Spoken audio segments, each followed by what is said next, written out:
Welcome. My name is Nick Chugis. I'm an enterprise cloud architect with Oracle. And today I want to discuss with you the innovations that we have been putting together for the past few years with regards to Exadata and going to a cloud environment for any enterprise. This is our safe harbor statement. Again, this is going to be more of a technical discussion rather than a contracting. So I just wanted to put this up for you briefly. But again, what I really want to touch on today is how do we, as an entity, want to redefine how our business is run, how people work in the enterprise, and how to enable new ways to deliver applications, technology, and services to that enterprise. And again, what are your options for moving to a hybrid environment or to a cloud environment with your data and with your applications? Again, the bottom line for all of this is that things are changing very rapidly. So what we have been putting together at Oracle is the entire stack, so to speak. So we've been working on the physical, which is your infrastructure, your network, your chips, your OS, operating systems, all the way up to the application, including the data. So we've been including things like infrastructure as a service, platform, database as a service, and software as a service. But we're looking at it holistically all the way up and down, and how do we make all of this work well together? And the Exadata machine is something that can help in this environment. So why are we talking about this? Well, there are a lot of customers within the Department of Defense that cannot physically move to the cloud in one fell swoop. I know I've heard this from many folks that say, well, we can do a lift and shift to the cloud. That is not as easy as it sounds because of several different reasons. One is those risks regarding security, okay? How are we going to cover those concerns? Regulations and mission critical workloads. There are many of those. And there are some customers that will probably, are Oracle customers that will never, ever move to a cloud environment for many, many reasons. One being that they want to keep their data and applications close at hand. Performance and latency. Those applications, depending on where your data resides, it could be in a different data center, it could be on-prem, and you have other internet connections, you will probably have performance, availability, and scalability issues with trying to get to your data or your applications. And again, that complexity that has been built upon for all these different years that we have had data and moving it around in different places. Again, it's so much of it is tightly coupled with the application and the infrastructure that it's very hard to move to a cloud environment. So what have we been doing? Well, we're trying to put together a complete deployment of folks being on-prem and in the cloud. So you can have your data on-premise.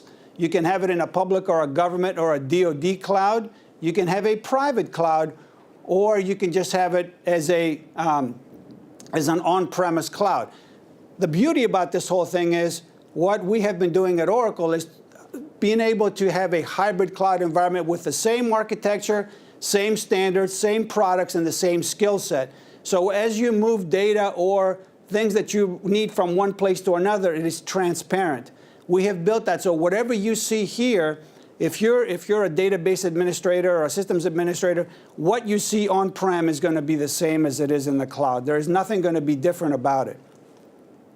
So the Exadata architecture, these are some of the guiding principles that we have ensured are in our Exadata machine. So we made sure that you can do consolidation, you can fully leverage native virtualization, high performance, multi-sockets, cores, and threads. We made sure that it's that you can use it any way you can with our Oracle Database 19c multi-tenancy for efficiency and performance. And then lastly, improved manageability of the enterprise because you can do it all from one place. So what have we done with our software? So what we have been doing for the past 5 or 6 years is how do we get all of our innovations for the database to work well in a database machine, in a cloud or on-prem or wherever else you want to put this machine. So we made sure that things like our multi-tenancy, in-memory database, real application clusters or RAC, advanced security with database vault and all those other things with regards to security. All those innovations work well with the database machine or the Exadata. So things like columnar flash cache, I/O resource management, InfiniBand, offloading SQL to storage, so many more things. So we made sure that all of these things work well together from not only the software side, but also the hardware side. And oh, by the way, as I alluded to earlier, it works well on-prem as it does in the cloud. It works the same. So the Exadata Cloud Service. So what does it include? Well, it's a database that's designed for mission-critical OLTP, data lake, or data warehouse workloads. It's the fastest that's available out there today on a database cloud performance, and it has complete isolation of tenants with no over-provisioning. So you can scale up or down, scale out, depending on how you want to run the machine. And then lastly, it provides all of the benefits of a public cloud. So it gives you that fast, elastic, web-driven provisioning. It gives you the deployment and manageability of a hardware infrastructure. And again, you can also do a monthly subscription on the machine itself and be able to run your workloads. So that choice of deployment that I was talking about, again, your flexible subscription model, depending on how large of a machine you want. You can go from an eighth of a rack to a quarter rack to a half a rack or to a full rack or to many racks. Okay? That cloud automation is already pre-built into it. It has that network isolation, cloud security, and it's managed with an Exadata infrastructure. So you can manage everything in one place. And you can do it on-prem or you can do it in an Oracle Cloud environment. So what are some of these cost savings that we've been talking about or that we espouse as you move to an Exadata machine? Well, for one, you're going to need fewer servers, you're going to have improved load balancing, and you're going to require less software costs are going to be decreased for that matter because of the fact that you're going to be running less machines in the cloud. So you can go from, let's say, 20, 30, 40 machines down to an Exadata machine. It will give you that capability to reduce your costs. Again, there's a piece on there for storage, which you can do compression of an OLTP 4x and a compression of a data warehouse up to 10x. Facilities, as I said earlier, you're going to reduce from having so many different pieces of infrastructure out on your floor to possibly one or two.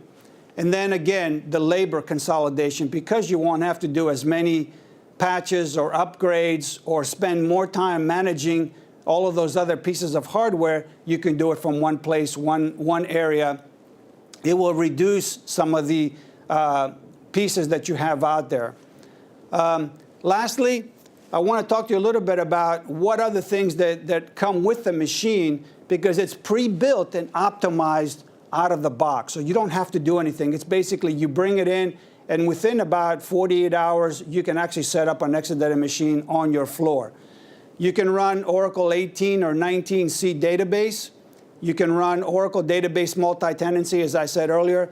But again, this is more important if you have something like a big data lake, data warehouse.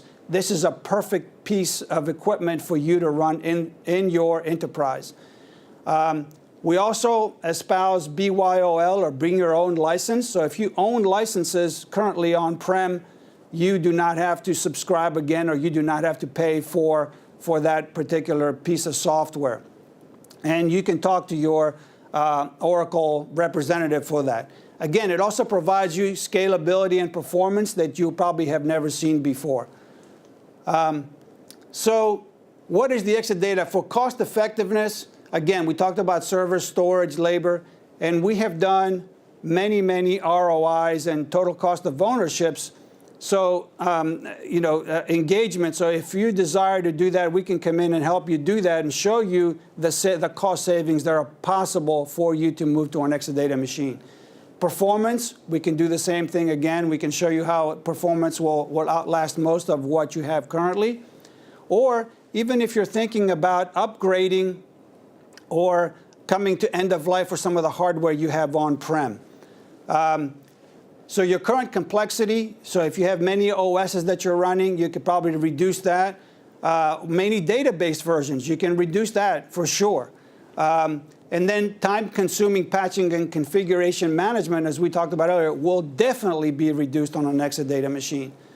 So again, it comes production ready. It also protects you against node failure and site failure, so you don't have to worry about doing backups and doing all of those things that you may have to been doing before on tape or anything else. So in summary, predictable performance and isolation. That is the key here, folks. That's what we've been talking about.